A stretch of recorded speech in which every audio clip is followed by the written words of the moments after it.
kanker payudara. Saya bersyukur sebenarnya ya dengan kejadian itu saya jadi lebih aware sama tubuh saya. Kayak kalau tadi Cirina bilang, kita kadang kita sehat, tapi kita nggak pernah tahu dalam kita apa. Jadi saya dulu tuh sebenarnya kalau dibilang orang yang banyak sakitnya juga nggak banyak juga gitu. Paling saya paling sering itu memang flu kadang seperti itu ya. Tapi kayaknya nggak pernah sakit yang kayaknya berat-berat banget tuh mungkin nggak pernah.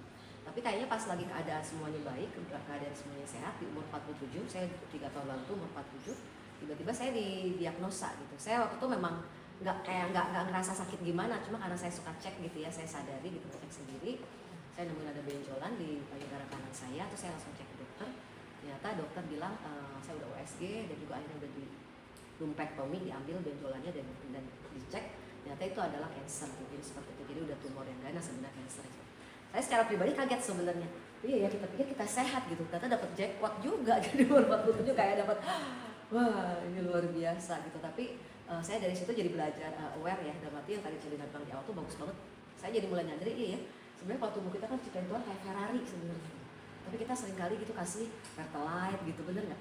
Ya bahan bakarnya gitu dengan cara makan yang mungkin nggak bener, nutrisinya nggak bener kan. Ferrari kasih Pertalite itu rusak kan, bener nggak? Jadi kita nggak sadar, pertama nggak apa-apa masih jalan, tapi bertahun-tahun kan pasti rusak gitu. Saya mulai dari situ nyadari, oh ya sebenarnya dosa-dosa masa lalu saya apa. Kan biasanya kalau kanker itu kan memang timbunan 5-10 tahun. Jadi nggak mungkin kanker itu ada tiba-tiba. Dan ketika saya belajar gitu dan saya lihat, saya mulai cari sebenarnya apa nih yang pola-pola hidup saya yang sebenarnya salah gitu selama 5-10 tahun.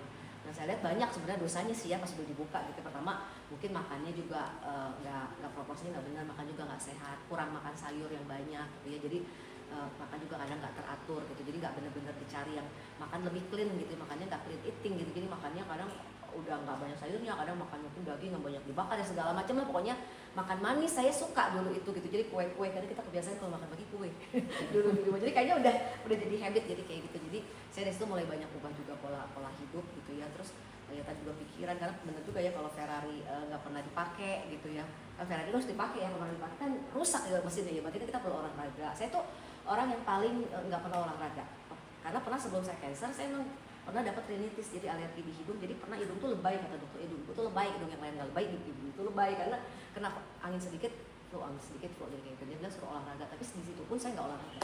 Dan saya ngerasa iya ya, saya ini harus bertobat jadi karena nggak olahraga. Terus tidur juga berantakan, saya sering begadang, waktu itu begadang sampai pagi karena kerjaannya kan desain segala macam. Dan ternyata kan tidur tuh sangat penting buat hormon dan regenerasi sel ya. Dan saya lihat oh ini yang harusnya sebenarnya saya ubah, karena ya tadi mobil Ferrari juga kalau dipakai terus juga nggak pernah diservis ya bahaya juga ya, pasti dia akan rusak jadi kayak gitu. Terus juga kayak mobil Ferrari kalau dipakai kan nggak mungkin dipakainya di jalan pegunungan, jalan lumpur kayak gitu ya, pasti kan kita sayang dengan mobil kita. Jadi artinya pikiran kita yang negatif, yang jelek, yang kotor sebenarnya itu perlu banyak dibersihin. Dan saya lihat oh iya ini banyak elemen yang saya perlu perbaiki. Dan juga bicara tentang nutrisi tadi, saya juga lihat saya juga kekurangan sebenarnya suplemen saya jarang makan juga. Jadi selain memang makan saya juga kurang banyak di boosting. Padahal secara fisik tubuh kan mungkin udah semakin menurun ya umur 40 jadi kayak. Tapi saya bersyukur saya udah kenal Atomy sebenarnya. Saya awalnya kenal Atomy itu dengan odol sebenarnya. Jadi saya tuh udah tahu hemohin tapi saya nggak minum. Itu juga dosanya ya. Itu salahnya juga ya sebenarnya. Mungkin sebenarnya udah tahu ya. Jadi saya pakai odol karena bagus gitu. Jadi suka odol lah, semuanya produknya saya jatuh cinta gitu ya. Tapi setelah saya kena kanker itu, saya mulai rutin minum hemohin dan saya bersyukur banget. Saya waktu itu ketika udah didiagnosa kanker, saya itu harus di kemo. Jadi saya jalanin kemo 8 kali harusnya gitu ya sama dokter ya. Nah selama saya kemo itu, saya bersyukur kan ada kita punya komunitas kayak gini. Saya juga Cilina dan saya juga banyak dampingin saya gitu, kasih tahu gimana minum hemo gitu. Jadi supaya dijaga, terus dosisnya juga diajarin. Waktu saya ketika kanker saya minum 3-4 saset sehari gitu. Sekalipun kan dosis normalnya 2. Itu kan saya pikir ya kalau kanker kan sebenarnya kejar-kejaran dengan waktu ya. Karena kan itu ada sel yang kita nggak tahu gerakannya dia agresif atau enggak. Jadi saya minum di situ dan saya ngerasain banget bersyukur ya ketika saya datang kan saya sering punya teman-teman pasien lain. Kalau kemo kan suka bareng ya, jadi kemo bareng gitu kan.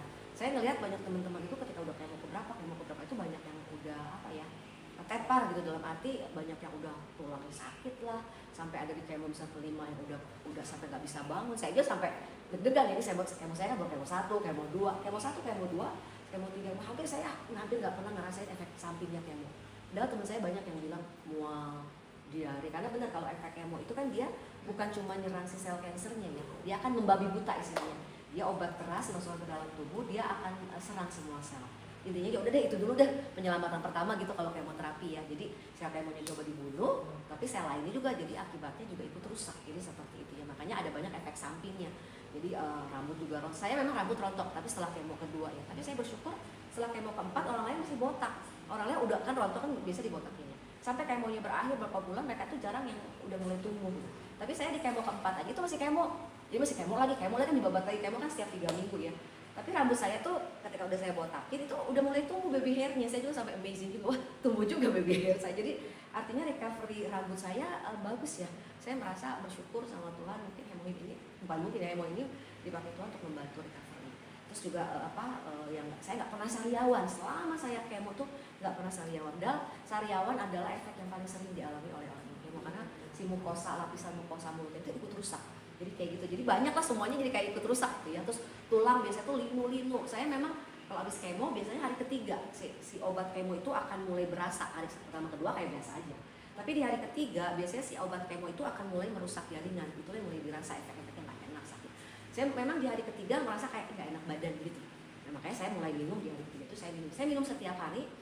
Cuma memang nggak minum pas di hari kemonya aja. Tapi setelahnya di hari ketiga itu saya langsung minum lagi karena saya melihat ini bagus untuk saya recovery ya.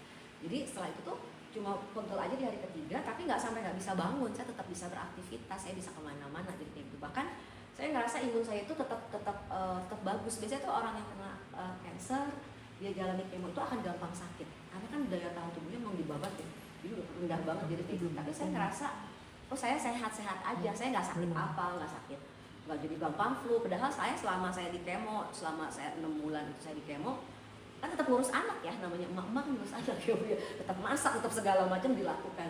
Anak saya sakit, saya tetap harus jagain dia, misalnya kadang begadang, dia demam segala macam, tapi saya ngerasa tidur bareng karena biar kan harus dekat sama saya, tapi penyakitnya dia tidak menular sama saya. Sedangkan kalau orang yang biasanya cancer di treatment kemo itu gampang sakit, makanya sebenarnya dijaga dia nggak boleh. Tapi saya ngeliat saya bersyukur ya dengan kemo ini bagus gitu membantu saya.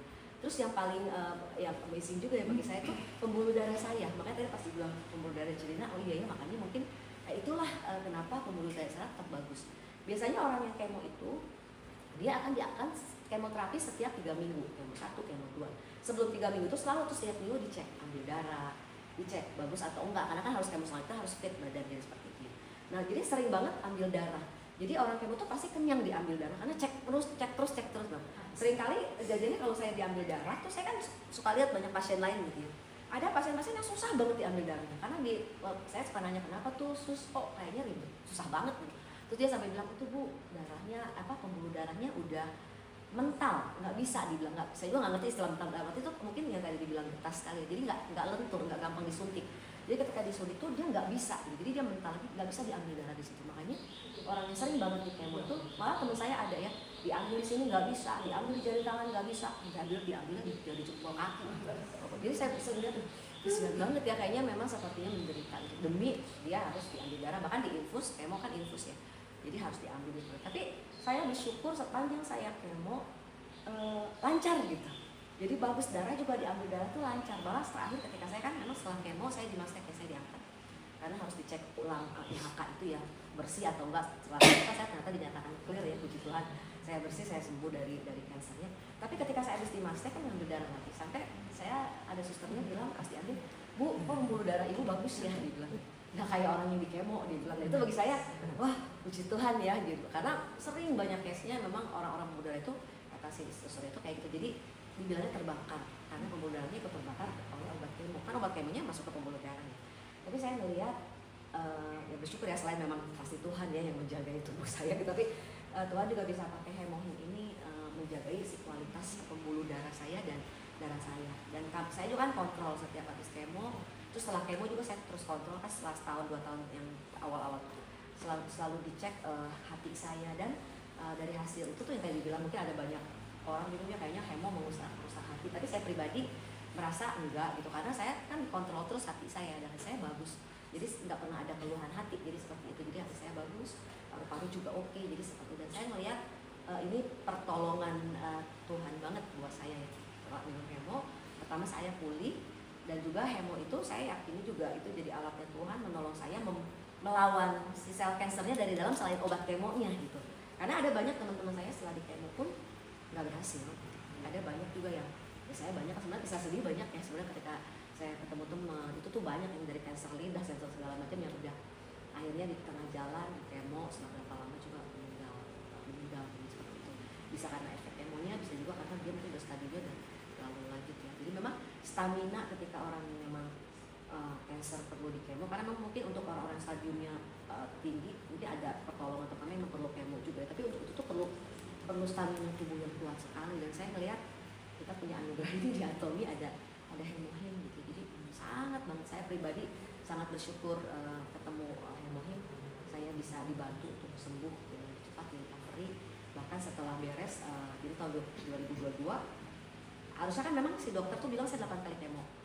Tapi memang ada beberapa yang saya sel darah putihnya, saya memang sel darah merah bagus, HB bagus terus pokoknya ketika melewati kemo itu karena saya juga rutin minumnya HB bagus. Cuma memang sel darah putih saya seringkali lemah.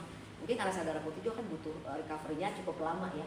Dan kayaknya memang ada beberapa obat tertentu yang memang menyerangnya ke darah putih. Jadi obat kemo itu beda-beda untuk setiap kanker sebenarnya. Jadi kayak gitu. Tapi sekalipun itu molor, perawat pernah bilang juga sama saya gitu, Bu, ini hati-hati jangan sampai molor nih. Kalau ibu molor nanti bahaya gitu ya, bisa jadi juga nggak sembuh gitu. Tapi saya belajar percaya enggak, saya pasti sembuh. Cuma ada Tuhan juga. Yang kedua juga saya lihat yang juga menolong saya. Jadi harusnya 8 kali, tapi karena molor-molor sampai Desember itu harusnya Desember beres 8 kali, tapi saya coba baru 6 kali. Ya, tapi waktu cek dokternya, waktu bilang gini, ya udah Bu, nggak apa-apa. Ini setelah itu Mas Tek, Ibu udah beres kemonya, udah nggak perlu 8 kali. Ya. Padahal dari awal ya, saya bilang gini sama dokternya lagi pertama nih belum kemo, saya bilang gini, Dok, kan itu 8 kali ya Bu, Dok lama amat 8 kali sudah. Minta korting, saya bilang minta diskon dong Dok, jangan banyak gitu di kemo itu. Dokter bilang jangan main-main karena kan benjolan ibu sekalipun kecil, benjolan saya tuh kecil tapi keras, dibilang ini benjolan keras tuh memang biasanya kanker yang ganas, dibilang kayak gitu kanker. Jadi harus 8 kali, tapi ternyata puji Tuhan sampai akhir Desember cuma 6 kali di diskon juga, dokter nggak kasih diskon, ternyata ya dikasih diskon juga sama yang di atas. Saya cuma 6 kali dan saya juga dinyatakan akhirnya hasil mastek keluar juga hasil orang kanker tuh biasanya palu darah tuh ditentukan dari IHK ya. Di hasil IHK tuh terlihat hormonnya gimana dia karena hormon atau bukan, terus dia ER-nya gimana, penyebarannya gimana, proliferasi kansernya gimana. Tapi semua hasilnya saya lihat tuh bagus. Malah hasilnya tuh bilang kayak gini, di semua kan tuh jaringannya diperiksa gitu.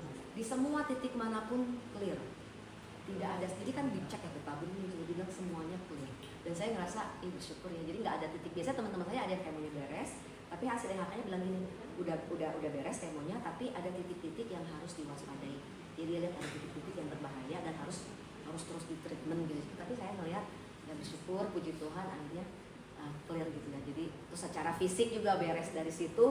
Ya saya juga nggak jadi orang kepayahan. Soal teman saya banyak udah beres kemo, udah beres nih treatmentnya, tapi dia tuh pas datang ke RSUD ya, jadi tuh banyak akhirnya PR-nya tuh ke dokter jantung, ke dokter tulang yang paling banyak. Karena banyak yang ngeluhin karena minum obat juga segala macam, karena juga kemo. Pokoknya selalu tulang biasanya paling bermasalah gitu. Tapi saya bersyukur hari-hari ini saya sih masih lincah gitu ya, maksudnya saya bersyukur tulang saya bagus, maksudnya darah saya juga bagus, hati saya bagus, paru-paru saya juga bagus. Itu aja sih, terima kasih, saya berterima kasih.